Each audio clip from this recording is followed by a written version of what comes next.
Okay, let's go into this real quick. This is from Lagrada. It's about the upcoming 2025 increases for Social Security benefits. Now, a lot of people ask me, hey, what's going to happen with stimulus payments for increasing Social Security disability insurance or supplemental security income or retirement based benefits? And the bottom line is, the government doesn't have any money. So they can't actually give you more than what they're already giving you. They're trying to figure out how to give you less without you voting them out of office. That's kind of where things are right at right now. So let's go through this. You are due, of course, of cost of living adjustment increase because the cost of living goes up and then you get money. Now, the cost of living adjustment is COLA, which is unfortunately a bit fraudulent in the way that they do the mathematics of it. You may have noticed that during the years, the inflation has been, 20, 30, 40% on many of the items that you traditionally purchase.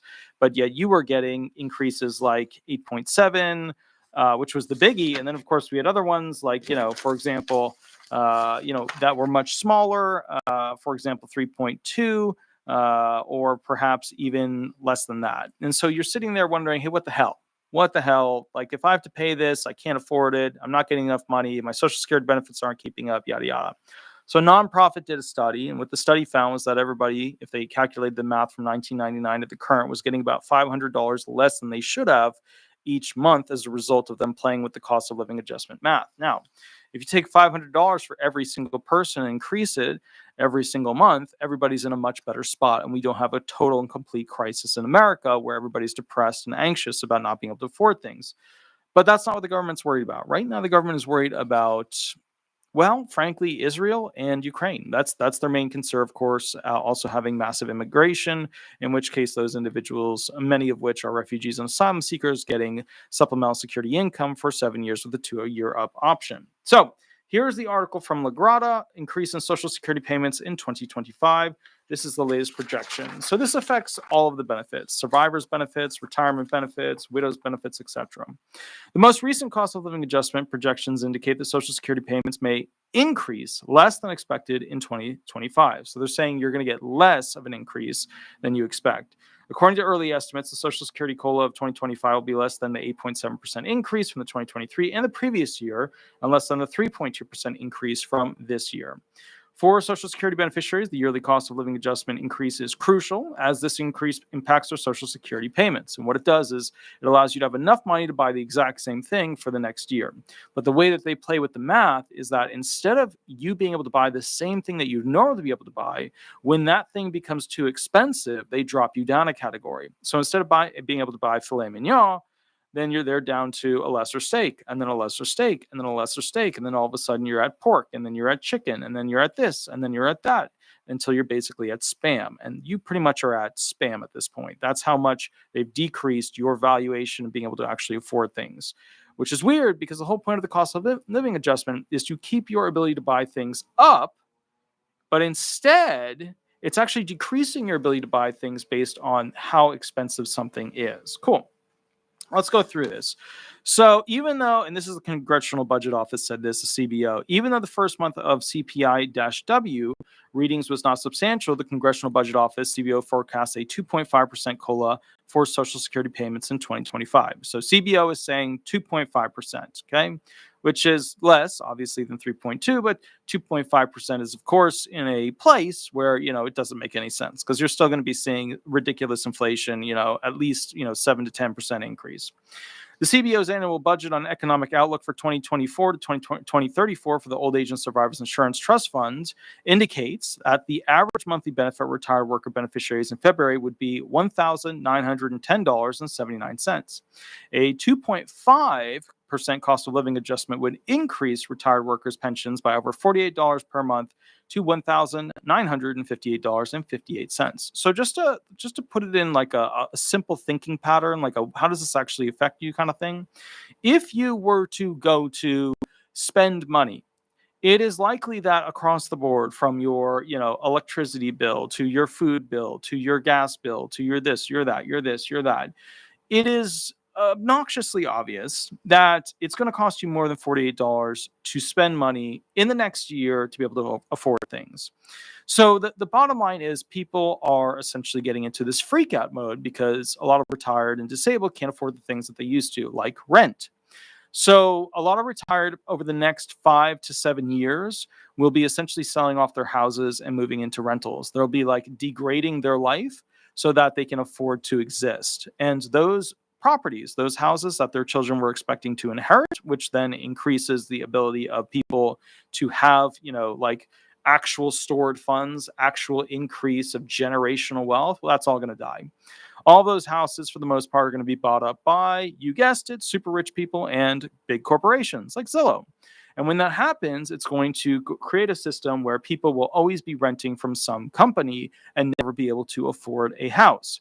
And, the basic bottom line with this situation is, okay, so this is how they're going to do it. This is how they're going to make it so that nobody can afford anything but the corporations and the super rich, and everybody will rent everything and supposedly be happy. So, from my perspective with this situation, I understand what's going on. I know it's coming up. I know that this is how they're going to go ahead and remove properties from people while it's still looking like it's their intent to go ahead and sell the house. Because think about it. If old people, right, okay, so let's say you have a man and a woman that get married, right? They buy a house, they pay it off, they live in it, they get old, they can't afford it anymore because they can't afford the cost increases. Then what happens? Well, pretty simple and straightforward. What happens is, at that point, those people will have to sell it. Okay, cool. So they're looking at selling it, but they don't want to. Then one of them passes away, and then the other one doesn't have enough money to upkeep the house and all the other stuff and take care of it. Cool. Now they're like, well, shit, I got to sell it because my money isn't worth anything. And the kids are like, well, we want to inherit it. And then the older person's like, you want to buy it? And the kids are like, I can't afford it. And the older person's like, why can't you afford it? And the kids are like, I have student loans that your people, your boomers voted in, and now we can't afford anything. And the boomer says, too bad, got to sell it. I need the money. Can't afford life, right? Worked his whole life, worked her whole life, can't afford the outro. Okay. So that will then sell to a place like Zillow. Zillow will then, like Redfin and all these other places, start to control entire cities, entire counties, entire blocks, entire, massive units. And then at that point, what you will have is exactly like what you have with ski resorts. You may have noticed places like Vail buys up all the houses on the mountain and buys up all the houses around the mountain. They then control, as the HOA, all of the people who can go ahead and rent and stay at those places. Now, this is the exact same thing that's going to happen.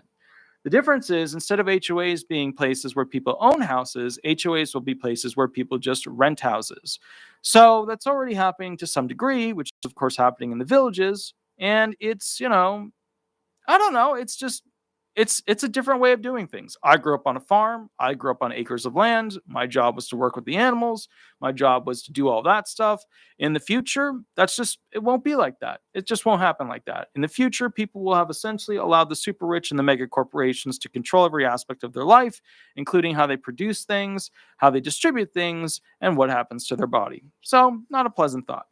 Now, the Senior Citizens League expects a 1.75% increase in the consumer price index for urban wage earners and clerical workers in 2025. They tend to be a little bit more spot on when it comes to the actual percentage. Based on the most recent January consumer price index numbers, that's what they're going by. The TSCLS's COLA is updated monthly using the most recent CPI data, which is expected to alter dramatically until the conclusion is issued in the third quarter of the year. The estimate is less than the Congressional Budget Office's forecast of 2.5%, which projects a COLA of 2.5%. Now, realistically, there's 3 main months that matter to this, okay? And those 3 main months usually see a significant decrease in the cost of items, which is how they calculate what they're going to give you for the next year. So if the government just finds a way to make sure that they control the economy and manipulate it to a point in which it actually alters what the cost of items are during those 3 months, then of course they have to pay you, and they can pay you, and they're required to pay you less into the next year. So what's going to happen? I believe. All right. So let's get away from the article and start thinking hypothetically as to what will likely happen. What will likely happen in this situation is you will see basically President Biden trying to go ahead and reduce prices as much as he can directly before the election. Now, as you know, oil companies tend to be pro-Republican, so you'll see the oil companies do what they always do, which is significantly raise the price. But probably President Biden will use control factors to control things like egg, food, all kinds of things that people buy that are on the list, right? Cars, etc. And then at the end of the day, you'll notice a decrease directly before the election, which he will use to his advantage. Now, the main scuttle between Biden and Trump will be over Social Security benefits. I think it's going to be number one of the groupings. Why do I believe that? Well, at the end of the day, we are facing a situation where there might be a lot of bad things that happen when it comes to Social Security benefits. Now, you may be wondering, how are these younger people going to be able to afford things if they can't afford things now because their student loans are so massive and they can't make enough money to go ahead and pay for anything? Well, the current politicians are saying, not our effing problem. And as a result of that, they're basically putting the younger people in a potential category where they're going to get less Social Security benefits than those who already do, which already don't get enough. So the future of America is basically not a country poised with intention to make their citizens happy. It is a country poised with intention to enslave the citizens, to push them to work so that they can borrow against them because they do not have enough money to pay off their interest on their 34 trillion in debt. So, what does this mean? If you are a young person, obviously relying on Social Security, FICA taxes to cover you is not going to work. If you are, for example, a person not earning a lot, right, and not paying in much, don't worry. The Social Security system is progressive. You're going to get a lot more money than what you actually paid in. However, it's not going to be enough. So it's a problem. The reality is that you are only going to have poor people 20 to 30 years from now, upper class and super rich. That's it. That's it. That's all you're going to have. That's all you're going to have. And so at the end of the day, if you just accept that as America and its tenants going forward with treating its citizens, then it's okay. But I believe that there will be a mass exodus from the United States in the future, not by young people. I don't believe it will be young people. I mean, there will be a lot of them that leave, but it will most likely be by the elderly. The elderly will be leaving America significantly and quickly so that they can use their retirement benefits, which are a much larger amount in other countries, right? Because it's worth significantly more, even though it's the same number. And they'll go ahead and live in some island nation and have a good time and just rent until basically everything just fades away. Now, you might be saying some elderly people want the great medical treatment that we have in the United States. I would then question that because the best medical treatment on earth is Israel and a few other places which are far beyond America. America, kind of like its food industry, has not been so good with controlling its pharmaceutical companies because the pharmaceutical companies have become cash cow machines, which means they don't make things that actually fix us. They just make things that make us feel better sometimes until we pass away. So, as a result, expect there to be a bit of a exit strategy by most citizens that are over a certain age going to other countries. Now, with that said, will all countries face the same dilemma, the same situation? No, there are countries that are doing the capitalism thing, and the capitalism thing is being done correctly. Because remember, there are two types of capitalism. There's capitalism of small and medium businesses competing to make products as cheaply as possible, but also as amazing as possible so that people buy them because they take their hard-earned money, their hard-earned benefits, and they spend them on them. And then there's the other form of capitalism, which is where you have the people who have beaten capitalism that are now mega zillionaires who have the capacity to go ahead and manipulate markets and then go ahead and basically only create products that can be sold, meaning that they're able to make products so cheaply that are competing with the products whatever these middle and smaller companies have, that they will always put them out of business. This is something that's been done before oil. This is something that's been done before candles. So the point is, although the most interesting study would be the light bulbs, the point is, we will be seeing a mass exodus. And the thing is this, those who are essentially elderly, they form a really important function in this country. The elderly, the disabled, they are placeholders in capitalism, right? They're not making money, but they're receiving benefits, but they spend that money because they don't have enough money just to be able to survive. So if you take that 70 plus million people and you erode 10 million, 20 million, 30 million, 40 million, whatever of those into another country, and they're spending that money in that other country, then all of a sudden the United States has a problem because the consumers, right? The consumers that are basically buying products at the grocery store, buying things to keep their house warm, those consumers all of a sudden, to be fair, to be fair, are not going to be paying into the United States system. Because remember, we get taxed when we pay for our benefits. We get taxed when we make our money. We get taxed when we spend our money. We get taxed when we hand our money to somebody else. We get taxed when we pass away and our money goes to somebody else. So the bottom line is, people are just, they're not going to be part of it. Some people will say we need to tax everybody more. Good luck. Those people who are being taxed more are millennials, a little bit Gen Xers, Gen Zers. Millennials and Gen Zers can't afford their student loans, and one of the largest growing groups that is now significantly in debt, albeit they don't have to pay their entire check, just a small, very small percentage of their check to the student loans, are the elderly. One of the fastest growing indebted people in America are the elderly to their student loans. Yeah, it's interesting when you prioritize education and then you deprioritize the human's well-being thereafter. It is interesting. You end up with a bunch of hateful people that are hateful and correct for being so. All right, so I will catch you guys at the next video. It will be the final video, and we will basically go from there. I hope. I see some of the comments there, which isn't really capitalism. Yeah, look, what we have in America isn't capitalism. Okay, we don't have traditional capitalism. Capitalism, that's competing product lines. That doesn't mean you have a Mac and a PC and that's all you get. That means you have like 15 different competitors competing to make the best computer and the best OS operating system.